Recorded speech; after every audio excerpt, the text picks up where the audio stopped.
যারা বাংলাদেশ ক্রিকেট নিয়ে অনেক আশা করছিলেন যে বাংলাদেশ ক্রিকেট যদি বিশ্বকাপ খেলতে যাইতো তাহলে অনেক ভালো হইতো। অনেক দালাল আছে, এগুলা এই দালালি করছেন, করে মানে বলছেন বাংলাদেশ বিশ্বকাপ খেলতে পারে নাই, কতজনের রুটি রুজি নষ্ট হয়ে গেছে। তারা অনেকে ইসে চলে গেছে, কোমাতে চলে গেছে, তারা কথা বলতে পারে না, তারা বোবা হয়ে গেছে, তাদের মুখ থেকে কথা বেরোয় না।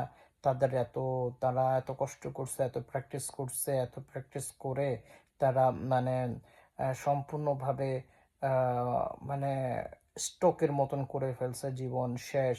বাংলাদেশ ক্রিকেটে বিশ্বকাপ খেলবে না, বাংলাদেশ ক্রিকেট যদি বিশ্বকাপ খেলতো এবার বিশ্বকাপ তারা ঘরে নিয়ে আসতো।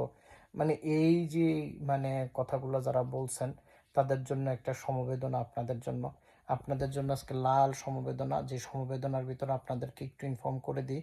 আজকে বাংলাদেশ 130 রানের ভিতরে অল আউট হয়ে গেছে। কত রানে আউট হয়ে গেছে? 130 বা 40 রানের ভিতরে অল আউট হয়ে গেছে। কত রানে? 95 রানে ছিল 3 উইকেট। তারপর উইকেট যাইতে যেতে মনে করেন বাকি 7 উইকেট গেছে হলো 50 রানের ভিতরে, এর থেকেও কম হইতে পারে। সো আর ওইটা কিসের ম্যাচ জানেন? One day. আর টি-20 না, ওয়ান ডে। তাহলে মনে করেন একটা দল যখন ওয়ান ডেতে মানে 247 না 48 রানের টার্গেট দেওয়ার ভিতরে যদি সেই দল মানে 50 ওভারও খেলতে পারে না এবং একটা ব্যাটসম্যানও মাঠে থিতু হইতে পারে না, সেই দল নিয়ে যদি পাকিস্তান মানে ইন্ডিয়াতে খেলতে যাইতো তাহলে গুয়ারা হারতো না। যে আপনাদের মান সম্মান বাঁচাই দিছে, এটা ভালো হয়েছে না? নাহলে নেপালের সাথে হারতো, আরো যারা যারা আছে তারা খেলছে তাদের সাথে বিশাল ক্যাচাল লাগতো। উইন্ডিজের সাথে তো কথাই নেই, আমরা অনেক সময় মনে করি উইন্ডিজের সাথে জিততো, উইন্ডিজের সাথে যে হারতো, কত ব্যবধানে হারতো বললেন।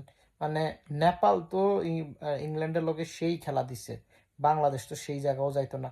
যাই হোক, আপনাদেরকে এই জন্য বললাম সমবেদনা, যে আপনারা যে বাংলাদেশকে বলেন যে বাংলাদেশের মানুষ খেলে নাই দিকে অনেক কিছু হয়েছে।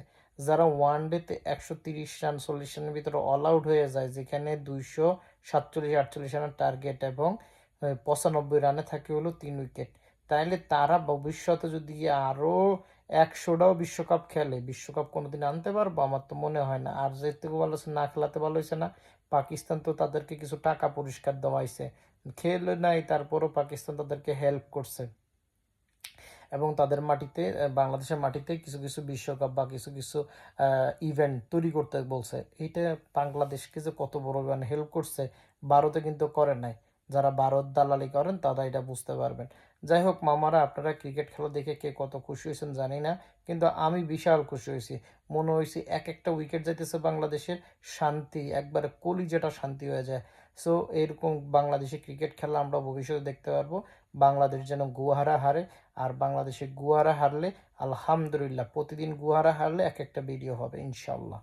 ভালো থাকেন।